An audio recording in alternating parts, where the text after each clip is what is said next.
The story begins in 2005 in Miami, introducing a 22-year-old college dropout named David. Stuck in a dead-end job as a licensed massage therapist, David grows thoroughly burnt out from rubbing down wealthy senior citizens just to scrape by. After abandoning college just one semester in, he cut ties with his disapproving parents, found himself fired from 6 different jobs, and willingly quit several others. Left with virtually zero career prospects, David invests his entire life savings into high-end bed sheets, attempting to pitch them to local senior care facilities. However, the venture tanks completely when he discovers that the cutthroat facility directors care far more about cutting costs than maximizing the comfort of their elderly residents. One evening at a house party, David crosses paths with Ephraim, his absolute best friend from high school, with whom he hadn't spoken in years. Ephraim had been living in Los Angeles, working in the arms industry alongside his uncle, who eventually cheated him out of his hard-earned commission. Fed up, Ephraim left California for Miami to establish his own independent military supply brokerage named AEY Inc. While cruising together in Ephraim's car to buy some recreational drugs, a group of street thugs ambushes Ephraim outside a local dealer's house, scamming him and stealing his cash. Refusing to let the insult slide, Ephraim pulls a fully automatic assault rifle from his vehicle's trunk and unleashes a deafening barrage into the night sky, scattering the terrified gang members.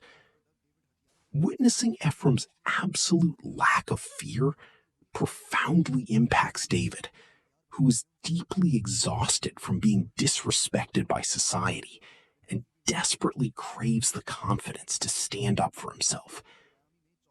The following afternoon, David visits the AEY corporate office, where his respect for Ephraim deepens as he watches his friend skillfully impersonate a high-ranking military official over the telephone to gather intelligence on competing defense contractors. Ephraim explains that his true business model isn't selling firearms over the dark web. He pitches directly to the United States Department of Defense through a public procurement portal.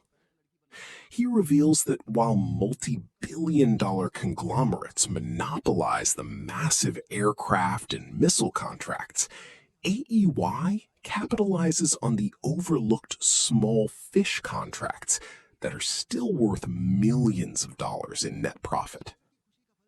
Shortly after learning that his girlfriend is unexpectedly pregnant, a panicked David agrees to join AEY to secure his future family's financial security. To keep Iz from worrying about the violent nature of his new career, David invents a cover story claiming AEY secures contracts to supply specialized bed sheets to U.S. military barracks. Over the next 6 weeks, David undergoes an intensive crash course in international arms logistics, tracking down lucrative, ignored defense listings and establishing direct contact with post-communist weapons manufacturers across Eastern Europe, becoming a textbook war dog who profits immensely from global conflicts without ever stepping foot on a battlefield. To bankroll their rapidly expanding orders, Ephraim secures a silent financial backer named Ralph Slutsky, a wealthy local entrepreneur who owns a chain of 14 dry cleaning businesses. In exchange for providing cold capital, Ralph holds a 25% equity stake in AEY, under the strict, devoutly Jewish assumption that the firm will never arm Israel's geopolitical adversaries. In reality, A cutthroat Ephraim will happily sell military hardware to anyone with a bank account, completely indifferent to global alliances.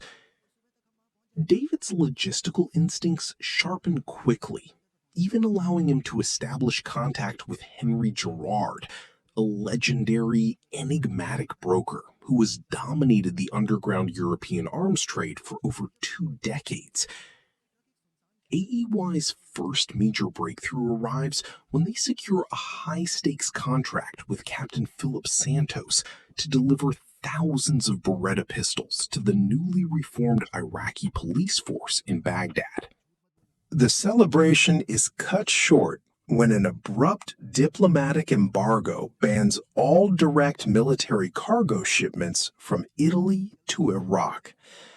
Refusing to lose the contract, David falsely assures Captain Santos that logistics are perfectly on track, while Ephraim orchestrates a classic smuggling workaround. They will fly the Berettas to Jordan, a neutral nation, and clandestinely truck them across the border into Iraq.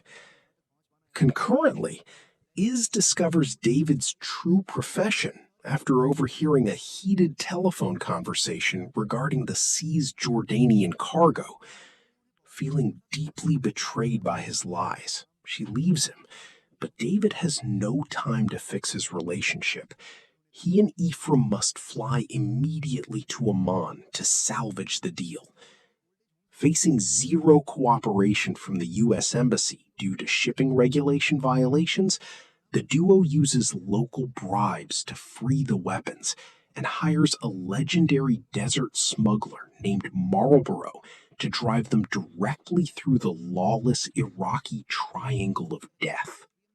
During the grueling trek across the desert, the truck is forced to halt at a remote, insurgent-heavy gas station due to low fuel. While Marlborough replenishes the tank, David takes a brief call from a remorseful Iz, lying to her one last time by claiming he is safe in a high-end hotel room. The call is interrupted when a crew of armed anti-coalition insurgents spots the truck and opens fire. David frantically starts the vehicle, forcing a running Marlborough to jump into the cargo bed mid-escape. Just as the insurgents corner the underfueled truck, a U.S. military helicopter and convoy swoop in to neutralize the threat. Reaching the Baghdad military base safely, a thrilled Captain Santos authorizes their massive payout. The successful delivery catapults AEY into the defense industry spotlight, bringing in millions of dollars in monthly revenue. David and Ephraim celebrate their newfound fortune by purchasing matching luxury vehicles, renting penthouse apartments in the same high-rise, and literally burning the failed old-age home bedsheets as a symbolic farewell to their impoverished pasts. The pinnacle of their ambition arrives when the U.S. Army posts a massive procurement listing known as the Afghan deal, a staggering $300 million contract requiring 100 million rounds of AK-47 ammunition and millions of assault rifles. Realizing AEY is far too small to independently source this volume, David leverages his connection with Henry Girard during a high-stakes encounter at a Las Vegas weapons expo. Over dinner, Henry reveals he can source the entire 100 million round cache from obsolete Cold War stockpiles hidden inside Albania. Because Henry is personally blacklisted by the U.S. government over suspected ties to terrorist organizations, he agrees to let AEY act as the clean front for the deal. David and Ephraim fly to an Albanian military depot to inspect the decades-old ammunition, and finding it fully functional, they underbid the competition by $53 million to lock in the historic government contract. With the military requiring comprehensive corporate audits before releasing the funds, the duo spends weeks fabricating years of non-existent financial paperwork. Though they manage to pass the defense audit by smoking marijuana right before the meeting to calm their intense anxiety, Ephraim becomes deeply bitter upon realizing they underbid so heavily that they left $50 million of potential profit on the table. Returning home, David faces a final ultimatum from Iz, who discovered a hidden stash of cash beneath their sink and has officially moved out with their newborn daughter. Desperate to keep his partner motivated, Ephraim gifts David a solid gold replica grenade and signs a formal 30-70 partnership agreement drawn up by David to secure his future equity. Once back in the Albanian warehouses to oversee the shipments, David makes a horrifying discovery. The entire 100 million round stockpile consists of banned, illegal Chinese manufactured ammunition. Sales of Chinese military goods to the Pentagon constitute an absolute federal crime. When phoned, a cold Henry Girard refuses to offer a refund, telling them the logistical nightmare is now exclusively theirs to solve. To bypass federal inspectors, Ephraim hits upon a highly illegal repackaging scheme. They will hire a local packaging factory owned by an Albanian local named Enver to strip the ammunition from its distinct Chinese wooden crates and place the loose rounds into generic cardboard boxes, saving millions in shipping weight while burying the origin of the bullets. The first 5 million repackaged rounds reach Afghanistan seamlessly on December 8, 2007. However, Ephraim's growing greed spirals completely out of control. Discovering that Henry Girard marked up the price of the ammunition significantly, Ephraim circumvents David's warnings and calls U.S. defense officials to cut Henry completely out of the deal. Henry reacts ruthlessly. His henchmen kidnap David from his Albanian hotel room, beat him severely, and threaten him at gunpoint.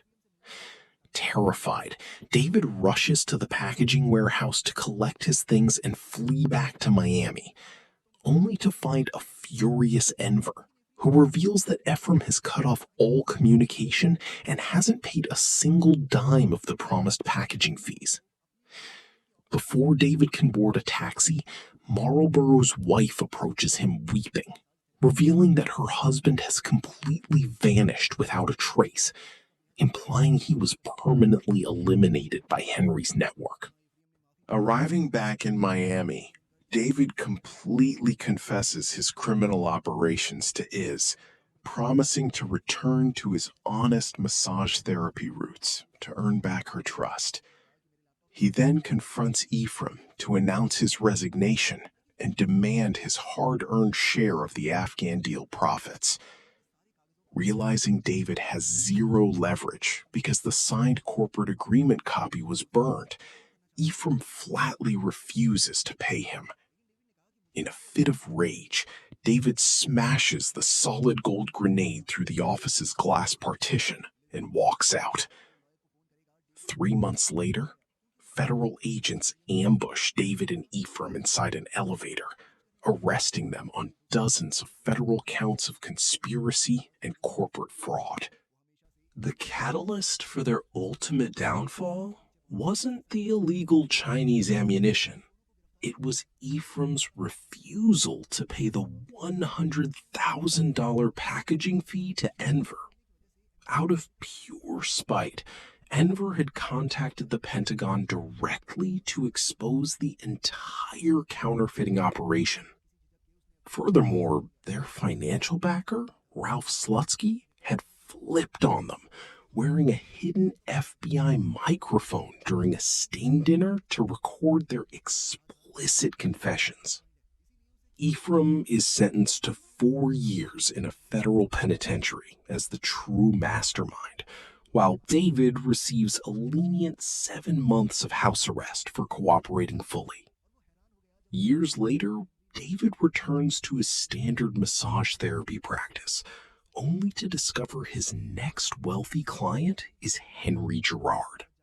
Henry assures David he bears no ill will, handing him a suitcase packed with millions of dollars in cold cash on one absolute condition: that David walks away forever and